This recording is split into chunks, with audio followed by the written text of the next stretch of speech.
Speaking of surprises, this past Sunday, your song "Head" was on the show on HBO, True Blood. Yeah. The response to that's been pretty overwhelming online, Yeah. positive. Yeah. How's that been for you? Is that pretty magical or what? Yeah, the label sent me an email 2 weeks ago and said, "Hey, send this to your fans." I mean, it was just really, it wasn't ceremonial or anything. It was just very cut and dry. Here, send this out to your fans. You're on True Blood. And True Blood is one of those. It's one of my favorite series. You hate it and I love it at the same time because sometimes it's really bad, but then it's really good.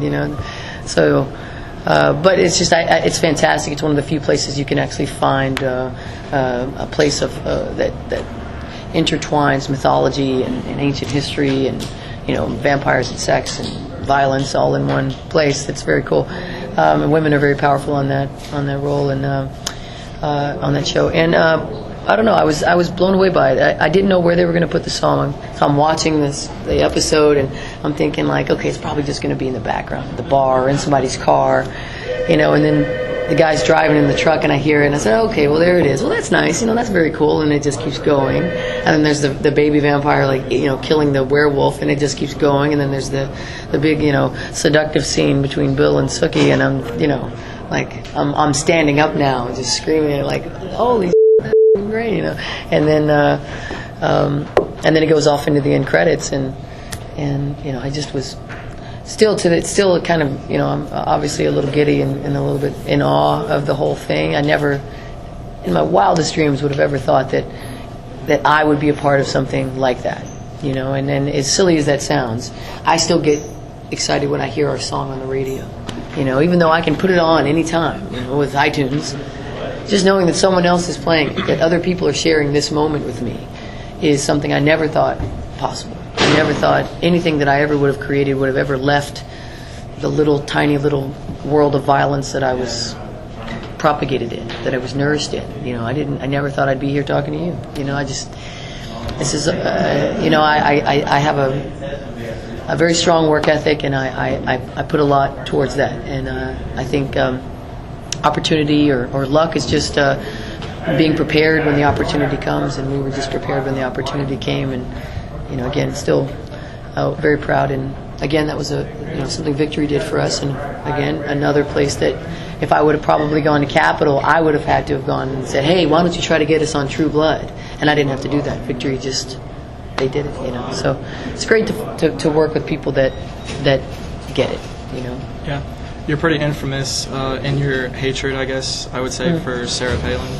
Indeed. The video for Smash the Control Machine. Indeed, yes. Bashes her left and right. My question is, do you feel like Hillary Clinton and the Obama administration is a better alternative? It's the easiest answer is yes. It's just I don't know what she could offer. I despise the woman. She's a fraud. She's a phony. All that folksy nonsense that she tries to pull is just garbage. It's just a way for her to be a celebrity. Say what you want about President Obama, but he's a Harvard grad. The guy's beyond intelligent. I have issues with him because of his inaction on gay and lesbian equality. But I think he's done a fantastic job with the country, given what he was given.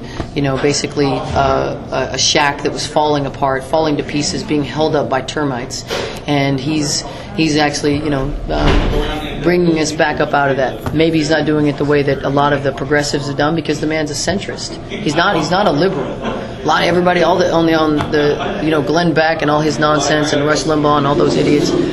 What their focus is that he's a socialist and he's this crazy liberal. He's not. He's upset liberals so much because he's a centrist. He's a moderate. He's trying to be the president of the United States. He's trying to do what's right for these people on the right side, trying to do what's right for the people on the left, and trying to do what's best for the people in the middle. And that's really what he's trying to do. And when we look back on this in 20 years or something like that, we're probably going to think, what a great president he was. Wow, that was great. He was really trying to do the people's will. Right now, we're all very angry because not enough's being done. And we are in a very divisive world. I supported Hillary before I supported President Obama. I thought she was a bit closer. Her ideologies were a bit closer to my ideologies. What made me lose faith in her was when she publicly announced that she had finally found her voice. This is a 60-year-old woman. At 60, you find your voice? I don't want that. You know, I mean, even if it was a political ploy or whatever, and, you know, she probably knew mastermind that that's just something you need to say to people. I don't want to hear that. There's another way to say it. There's another way to get behind it. There's another way to do it. So I lost respect for that because I didn't want another politician. And Obama is a politician, but there's no doubt about it. But I didn't want one that was so blatant and obvious. You know, I'm not a Democrat. I'm a liberal.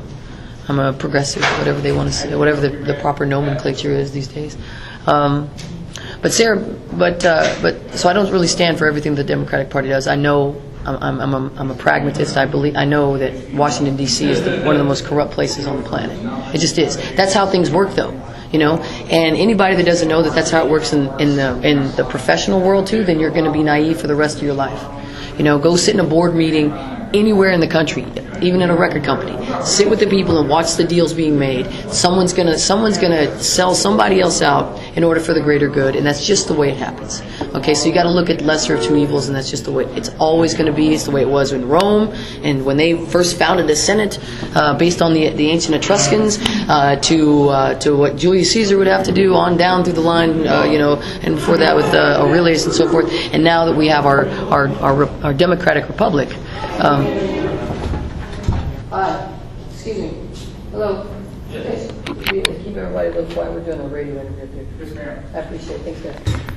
Okay, so I'm a realist about it. You know, I get it. I'm going to support but I'm going to support the party or the person that supports my beliefs and my ideas and my family's and you know, I'm Irish working class, you know, so I believe in the 40-hour work week. I believe in overtime. I believe in health care for everybody.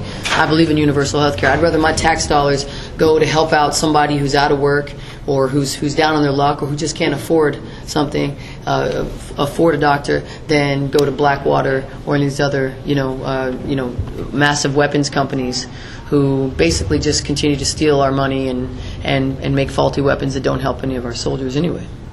Sarah Palin would be a disaster. I think she makes George Bush look like a genius. I think that just because she gets up there and goes, "You betcha," doesn't mean that she knows anything about policy making, doesn't mean that she knows anything about the Constitution or the Declaration of Independence or civil rights or equal rights or tax, you know, the economy or tax dollars or any of that nonsense. What she is she's a political personality, and she does that fairly well for her side. Had McCain and Palin won, I think our country would be falling apart at the seams.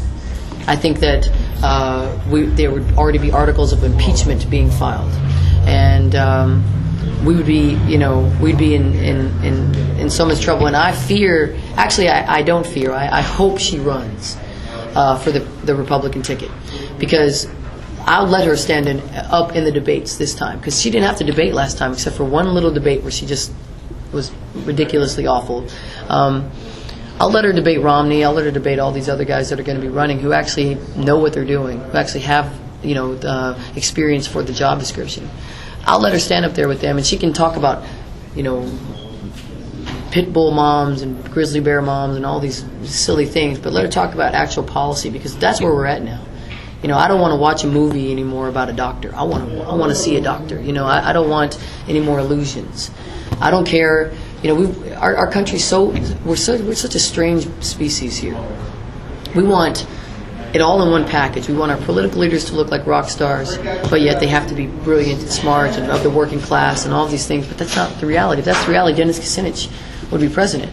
But he's not. He's like 4 feet tall and he looks like an elf, you know. But the guy's like smart. He's brilliant, and he stands for the people. I think he also believes in legalizing marijuana. So let's do that too. But you know, I hope Palin runs. I hope to see her up there, you know, trying to defend her policies, and I will relish the day that she crashes and burns. I hope Glenn Beck, you know, runs as well. I'd love to see that idiot up there as well, who's a fraud, who talks about the working class people, and he makes $32 million a year. Working class, really? $32 million a year? That's just off this Fox show. That's not about his books or any of these other seminars, his Beck University and that stuff. But he's working class. That guy's a Mormon too. He's a Mormon, and he sits there and he babbles on and on and on about Obama's faith, but yet the guy's a Mormon. Any other evangelical Christians that follow him that know he's a Mormon know that this guy's following a false idol according to their beliefs. This whole thing is just nonsense. Fox News is not journalism, they're propagandists. If you had one thing that you could say to college students, one piece of advice or one statement, what would it be? And get involved, stay informed. Don't let anybody else, decide what is right for this generation. If you look back at the student movements of the '60s, man, I mean that was that I don't know if we'll ever see that again. But they changed the world then. Anybody that doubts it, go back and look at what was happening in those. We were still fighting for the Equal Rights Amendment. Women were burning their bras. The draft was going on. There was civil rights movements. They were still lynching African Americans in this country up until 1971 or 73. I can't remember the exact number. Legal lynchings in this country. And the students got together. They banded together and said, "No, we're not doing this. Your generation is old and dead and stupid, and you're bringing in these archaic, fossilized beliefs that have no bearing on who we are as people or where we see we want to take this country." And that's the idea. This grand experiment is America. It's based on this ever-expanding idea. It's not something that's supposed to close in on itself. It's supposed to keep growing and growing and growing. So learn your history, know your facts, be active, be informed, be involved, and don't let anybody else spoon-feed you what you're supposed to do, know, or be. Find your fire and burn.